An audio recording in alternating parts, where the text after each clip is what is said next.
I'm here to talk to you tonight about social media optimization. Before we talk about social media optimization, the one thing I'd like to point out is why this even exists. As many of you know, when you go to Google and you do a search, there's organic results and there's paid results. So when you do a search for news and there's 3.3 billion results, 1 through 10 on the first page is organic, okay? So what our specialty is getting people noticed on the organic section of the search engines. So when Fox News started working with us 3-4 years ago, they were on page 7, number 67.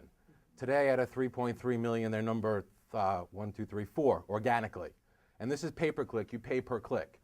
So I started the company 10 years ago, and as we grew success-wise in terms of getting people found organically for all sorts of keywords, where else do people go beyond search engines?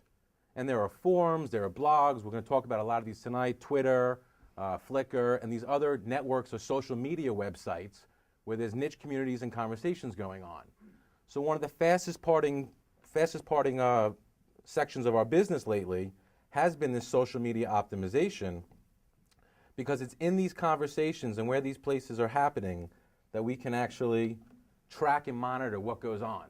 So the beauty about the internet is there's trackability and accountability. If you put an answer in Yahoo Answers, if you put a post on Wikipedia, what does that mean to your business?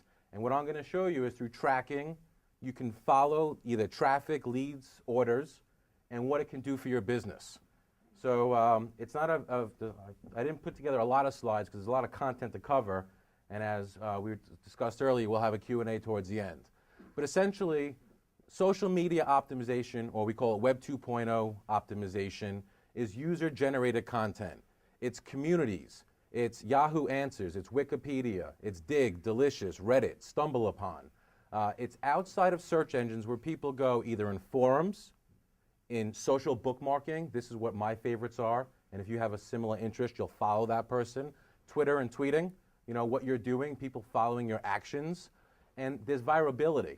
I am going to show you, okay, and an example in a moment, where we did a press release for a client. It was the top 10 reasons to eat breakfast in the morning.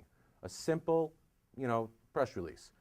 Through submitting it to Digg and Delicious, we track, and I'm going to show you the tracking, over 21,000 unique visitors the first day.